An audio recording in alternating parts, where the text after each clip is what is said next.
வக்ரதுண்ட மகாகாய சூரியகோடி சமப்பிரபக அவிக்னம் குருமே தேவ சர்வகாரியேஷு சர்வதா. தென்னாட்டுடைய சிவனே போற்றி, என் நாட்டவர்க்கும் இறைவா போற்றி.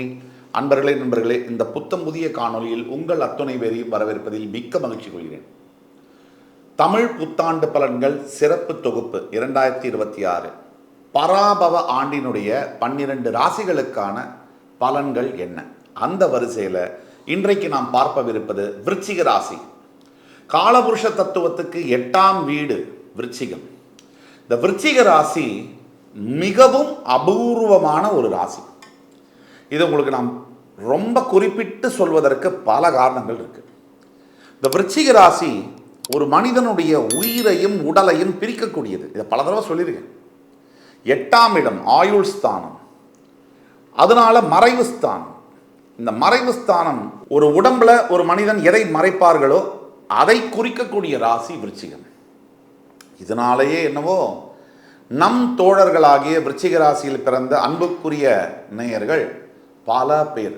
ஆக இந்த விருச்சிக ராசிக்காரர்கள் தன் மனதில் இருக்கக்கூடியதை வெளிப்படையாக பேசக்கூடிய தன்மை என்பது கஷ்டம். இவங்க வேணுமென்றே மறைக்கல, இவங்களுடைய இயல்பு, கடவுளின் படைப்பு இந்த மாதிரி இருக்கு. இப்ப விருச்சிக ராசிக்காரர்களுக்கு இந்த பராபவ ஆண்டு தமிழ் புத்தாண்டு 2026 எப்படி இருக்குன்னு பார்க்கலாமா? வாங்க. இவங்களுக்கு இந்த ஆண்டு என்ன நடக்கும், எதை எதிர்பார்க்கலாம், எதை செய்யணும், எதை செய்யக்கூடாது, பரிகாரங்கள் என்ன, இதை பற்றி விரிவாக பேசலாம். வாங்க. விருச்சிக ராசிக்காரர்களை பொறுத்த வரைக்கும் இந்த ஏப்ரல் மாதம் தொடங்கக்கூடிய இந்த புத்தாண்டு மாதம் என்பது கடின உழைப்பிற்கான மாதம். இதை சொல்லும் போதே தற்சமய கிரக சூழ்நிலை அதை பற்றி பேசணும். விருச்சிகத்தின் 5ஆம் வீடுல சனி, 4ஆம் வீடுல ராகு. விருச்சிகத்தின் 8ஆம் வீட்டில் தற்சமயம் குரு ஜூன் 2 பிறகு 9ஆம் வீட்டிற்கு போய் விருச்சிகத்தை பார்க்க போகிறார் உச்ச குரு. விருச்சிகத்தின் 10ஆம் வீடு என்று சொல்லக்கூடிய சிம்மத்தில் கேது.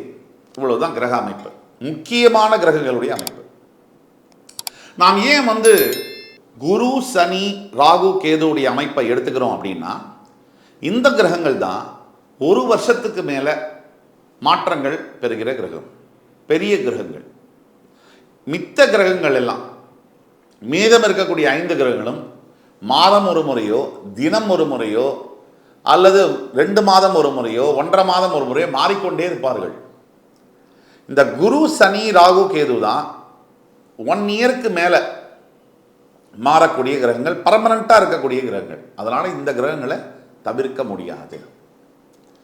ஆக சரியாக ஏப்ரல் 17ஆம் தேதி அன்று விருச்சிகத்தின் 5ஆம் வீடு என்று சொல்லக்கூடிய மீனத்தில் கூட்டு கிரகங்கள் சேர போறாங்க. சனி, செவ்வாய், புதன், இப்படி கூட்டு கிரகங்கள் எல்லாம் சேர போறாங்க. இதனுடைய பலன்கள் தாக்குதலும் விருச்சிகத்தின் மேல் இருக்கும். இப்போ விருச்சிகத்துக்கு என்ன நடக்குதுன்னா, கடந்த 10 ஆண்டுகளாக விருச்சிகத்திற்கு நிம்மதி என்பது இல்லை. ஃபர்ஸ்ட் பிரச்சனை அதான். அந்த நிம்மதி எதனால இல்லை, அதெல்லாம் பேசிக் காரணங்கள், பல ரீசன்ஸ் காரணங்கள் இருந்தாலும், பணத்தினால நிம்மதி இல்லையா, உறவுகள்னால நிம்மதி இல்லையா, உடல் ஆரோக்கியத்தினால நிம்மதி இல்லையா, காதல் தோல்வியினால நிம்மதி இல்லையா, கணவன் மனைவி பிரிவினால நிம்மதி இல்லையா, குழந்தைகள்னால நிம்மதி இல்லையா, குழந்தைகளை பார்க்க முடியலன்னு நிம்மதி இல்லையா, தினமும் குழந்தைங்க பண்ற அட்டகாசம் தாங்க முடியலன்னு நிம்மதி இல்லையா, இப்படி பல பிரச்சனைகள் மனசுக்குள்ள இன்னும் நிறைய இருக்கு, சொல்லிக்கிட்டே போலாம். 10 ஆண்டுகளுக்கு மேல விருச்சிக ராசி அன்பர்களுடைய கேள்வி, எனக்கு நல்ல காலம் என்பது நான் பார்த்ததே கிடையாது, அப்படி ஒரு நல்ல காலம் என்பது இருக்கா இல்லையான்னு எனக்கு தெரியாது. இதுதான் அவங்களுடைய கேள்வி. இந்த பராபவ ஆண்டினுடைய சிறப்பு என்ன, விருச்சிகத்துக்கு என்ன டேக்அவே அப்படின்னா, முதல்ல தெரிஞ்சுக்கோங்க. இந்த வீடியோக்குள்ள டீட்டெயில்டாக நம்ம போறதுக்கு முன்னாடி விருச்சிக ராசி அன்பர்கள் தெரிஞ்சு கொள்ள வேண்டியது, ஜூன் 2க்கு பிறகு உங்களுடைய வாழ்க்கையில் நீங்க இதுவரைக்கும் எதிர்பார்க்காத அளவிற்கு நல்ல மாற்றங்கள் வரும். எந்த ஒரு முயற்சியும் இல்லாமலே நல்ல செய்திகள் வரும், நல்ல திருப்பங்கள் வரும். பெரிய அளவிலான ராஜாதி ராஜ யோக பலன்களை நீங்கள் பெறுவீர்கள்.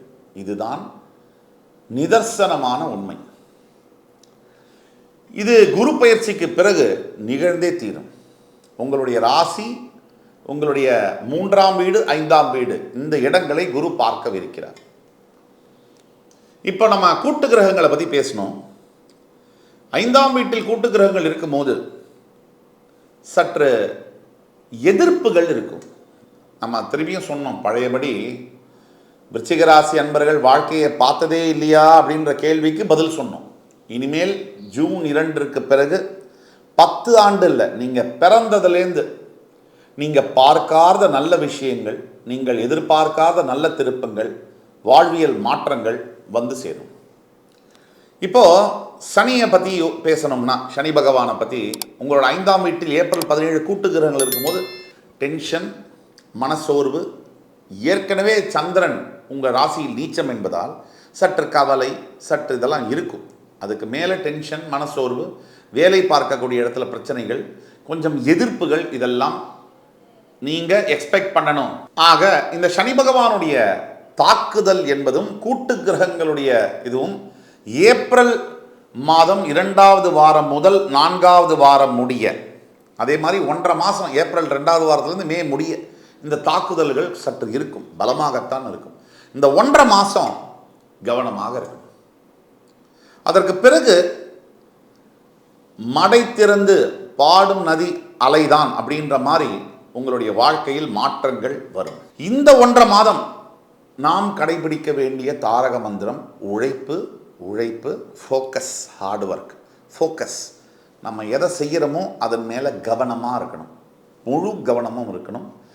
முழு கவனத்தோட, முழு ஈடுபாடோட நம்மளுடைய வேலைகளை நம்ம செய்ய வேண்டும். இதுதான் முக்கியம். இந்த காலகட்டத்தில் பராபவ ஆண்டில் நம்மளுடைய உழைப்புக்கும் திறமைக்கும் கண்டிப்பாக ரெகக்னிஷன் கண்டிப்பாக கிடைக்கும்.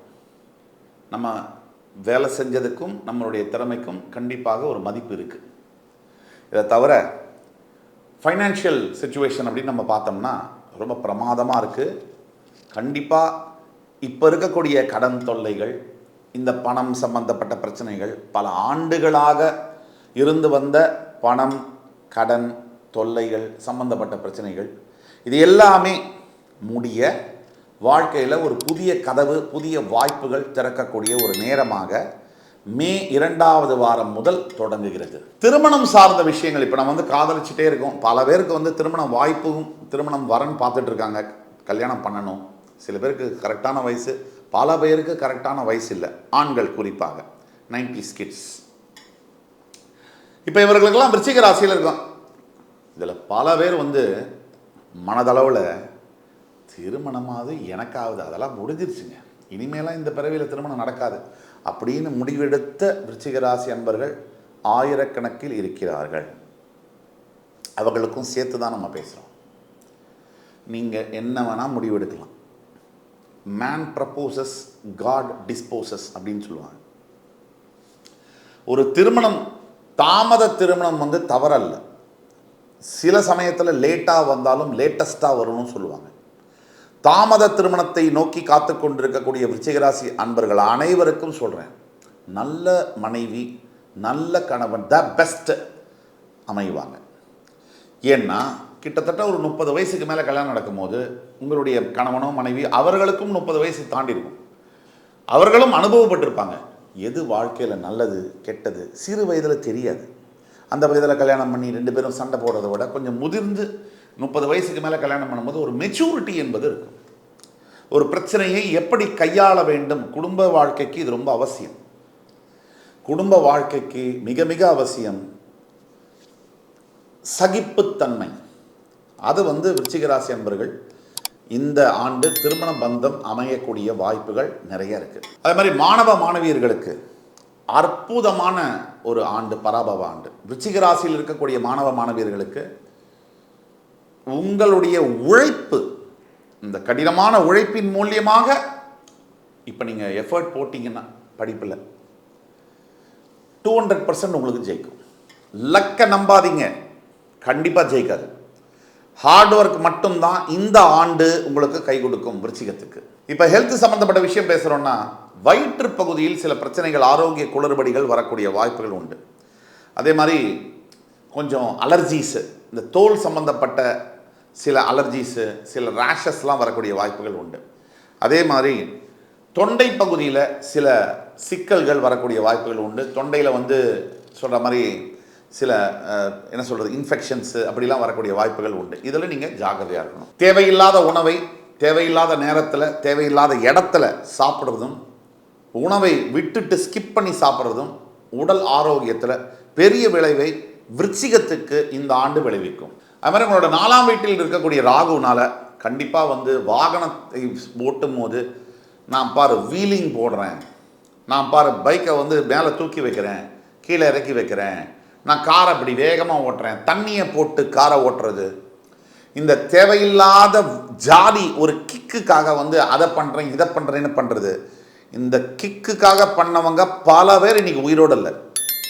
இன்றைக்கி உயிரோடு இல்லை. அந்த குறைவான 5 நொடி சந்தோஷத்துக்கும் பெருமை, அதுதான் முக்கியமாக ஃபால்ஸ் ப்ரைடுன்னு சொல்லுவாங்க.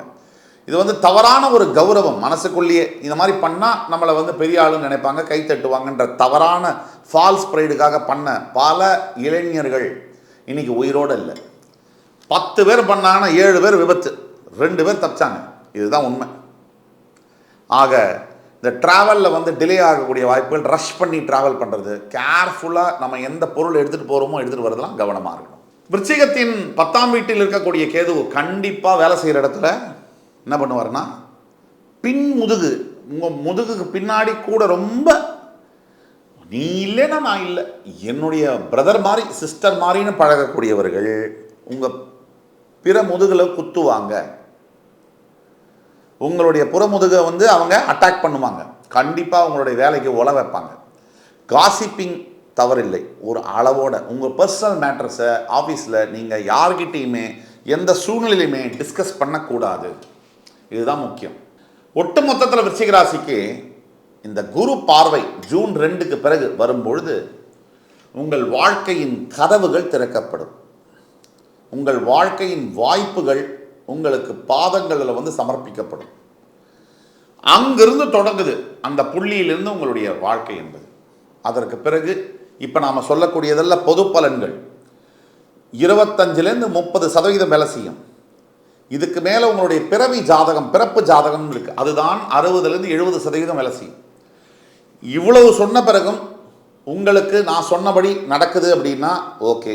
இல்லை உங்களுக்கு மேலும் சந்தேகம் இருக்குது, உங்கள் பிறப்பு ஜாதகத்துக்கு உங்களுக்கு எதிர்காலத்தில் துல்லியமாக எது நடக்கணும்னு தெரியணும்னா கீழே கொடுக்கப்பட்டுள்ள வாட்ஸ்அப் நம்பரில் எங்களை காண்டாக்ட் பண்ணி ஆன்லைன் கன்சல்டேஷன் எடுத்திங்கன்னா நான் உங்களுக்கான எதிர்கால பாதை என்ன நடக்கும்னு 200% ப்ரிடிக்ஷன்ஸோட உங்ககிட்ட நான் தெளிவாக பேச முடியும், உங்களுக்கான வழியை காமிக்க முடியும். அதே மாதிரி பரிகாரம்னு எடுத்தோம்னா விருச்சிக ராசிக்கு முக்கியமாக காலையில் ஸ்கந்த சஷ்டி கவசம், சாயங்காலம் ஸ்கந்த குரு கவசம், இது 2ம் தவறாமல் ஒவ்வொரு நாளும் சொல்லணும். செவ்வாய்க்கிழமை அன்று தவிர்க்காமல் சொல்ல வேண்டும். உங்கள் அருகாமையில் இருக்கக்கூடிய முருகன் கோவில்களுக்கு சென்று உங்களால் முடிஞ்ச செப்பு வேல் அல்லது வெள்ளி வேல் வசதிக்கேற்ப அதை உண்டியில் நீங்கள் போட்டுட்டு வரும்போது உங்கள் வாழ்க்கையில் இருக்கக்கூடிய அத்துணை வினைகளும் அகலும். என் உயிரினும் மேலான விருச்சிக ராசி அன்பர்களே, இந்த காணொலி உங்களுக்கு பிடிச்சிருக்கும்னு நம்புகிறேன். அடுத்து வரும் காணொலியில் மறுபடியும் உங்கள் எல்லோரையும் சந்திக்கும் வரை உங்களிடமிருந்து விடைபெறுவது உங்கள் சுபாஷ் பாலகிருஷ்ணன். நன்றி, வணக்கம், வாழ்க வளமுடன்.